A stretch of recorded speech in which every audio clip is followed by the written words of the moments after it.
DMs who are new to the Greyhawk setting and even old hands can still make the same mistakes. I want to talk about my top 5 mistakes that Greyhawk DMs can make today on Greyhawk Chronicles.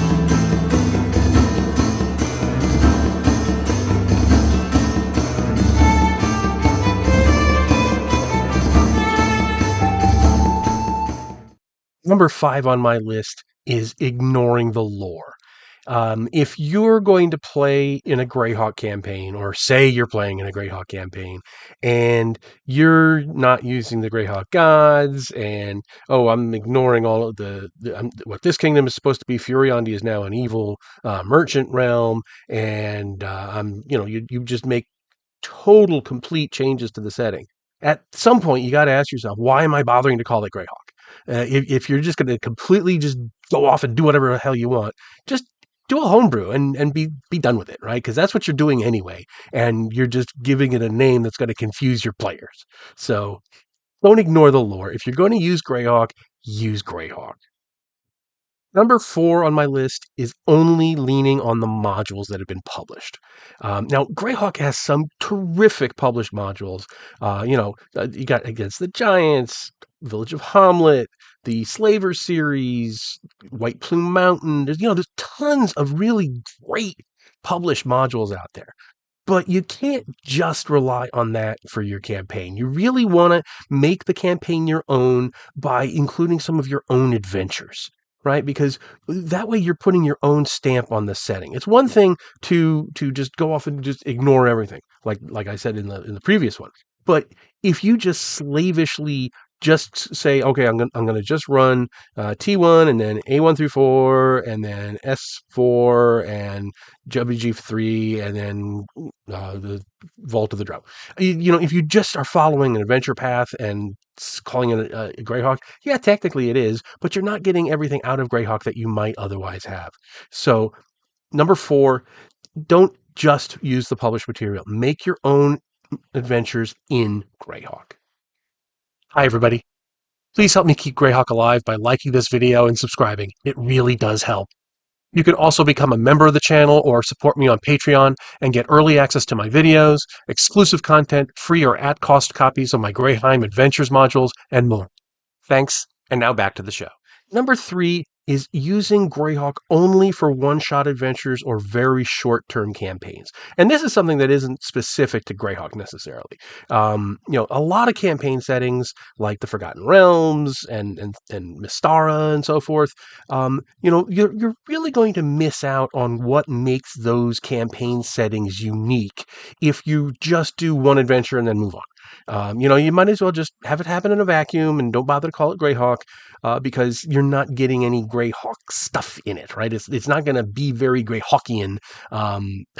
If you're playing T1 through 4 and you're doing it and you're just focused on that and then you're going to move on to something completely different. You're going to go into Dark Sun or something, then yeah, there's some stuff happening around in the campaign that's relevant to the adventure, but since you're ignoring that wider world because you're going to be moving on in a couple of weeks to another campaign, you're going to miss out on what brings in the Greyhawkian stuff into your module. So I would personally say, unless you're doing it like a convention or something, which is completely different. But, you're not, if you're just running one module to get a feel for the setting, you're not going to get the feel of the setting from one module. You're going to get that from some repeated exposure. So, number 3, running one shots and very short campaigns in Greyhawk. You're going to miss out on the experience. Number 2 on my list is using too many NPCs. And in some campaign settings, that is a plus. That's what you want. Like in Forgotten Realms, everybody, Elminster's going to give you missions, and then you're going to go here and see this person. All these famous people, really high, mega level, 20th, 30th century level wizards and stuff are running around, and interacting with first level adventurers. In Greyhawk, that can be that can be a crutch, and it can make it feel overstuffed and really not realistic. Because while, yes, there are high-level characters in the world of Greyhawk, they tend to be a little more reclusive. You don't just go up to Mordenkainen's castle and ask him for a quest. Melf isn't just riding around looking for people. I've done it with some of the lower level people. Like instead of Melf, I've used Digwell Biffson as an NPC. Because he's one of Melf's henchmen.